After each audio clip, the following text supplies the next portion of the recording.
When the 1980s began, the cable industry was enjoying newfound momentum.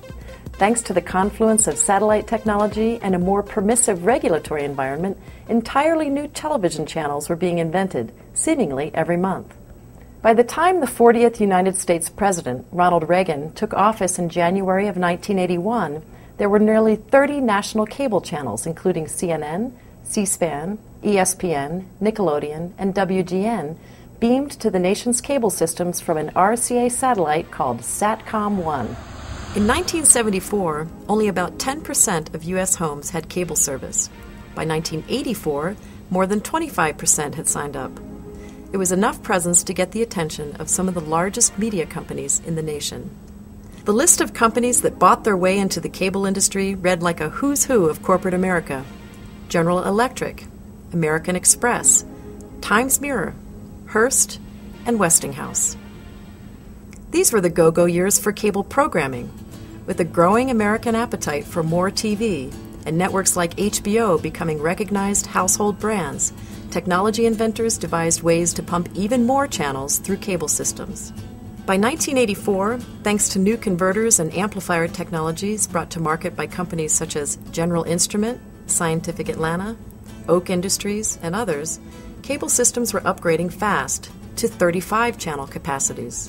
And as their delivery capabilities grew, more and more networks arose to feed the industry's demand for new and novel programming.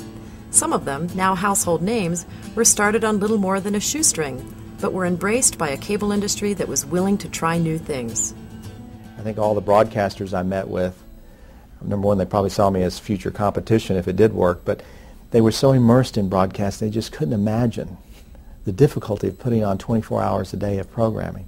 When their big challenge was to do some sitcoms in the evenings, and just that was all the energy and all the expense just to do 2 or 3 hours a night in original content.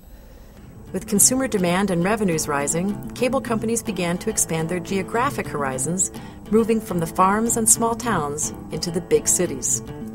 The pursuit of franchise awards became a heated and divisive competition as cable companies raced to win favor from city leaders in LA, Washington, Miami, Pittsburgh, Boston, Denver, and on and on. Behind cable's new expansion were big changes in the regulatory treatment of the industry. Until the mid-1980s, the cable industry had been subject to stringent price regulations imposed by cities and counties. On Capitol Hill, legislators took notice of the rising popularity of cable programming.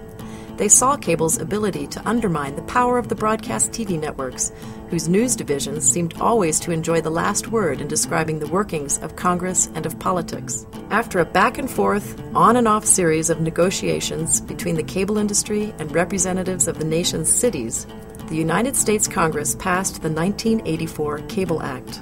But for cable providers, there were two enormous victories. First, the legislation gave cable operators protection from being kicked out of town when their franchise agreements expired.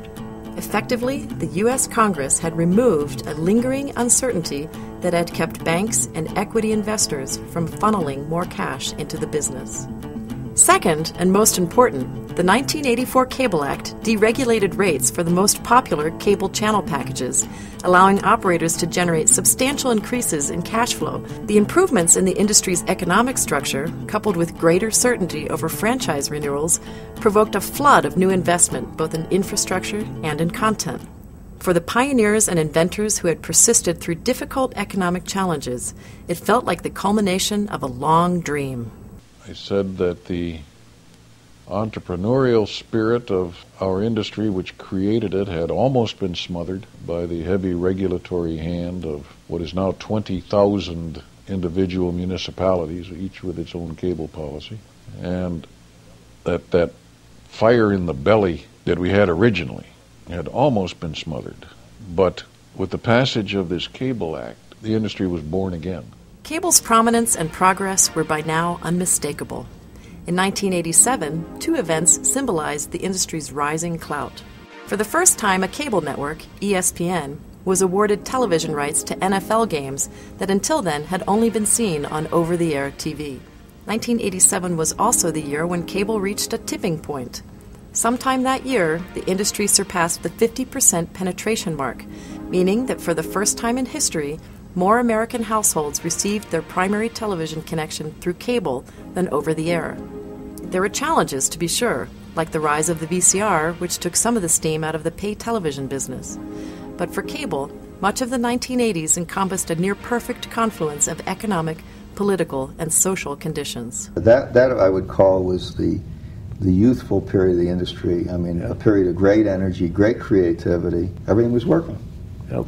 And so for the companies who were in it, they were receiving, adequate capital returns, able to raise capital, able to reinvest. As the decade came to a close, however, few could have imagined the difficulties that awaited, or the technological breakthroughs that the industry would use to claw its way back.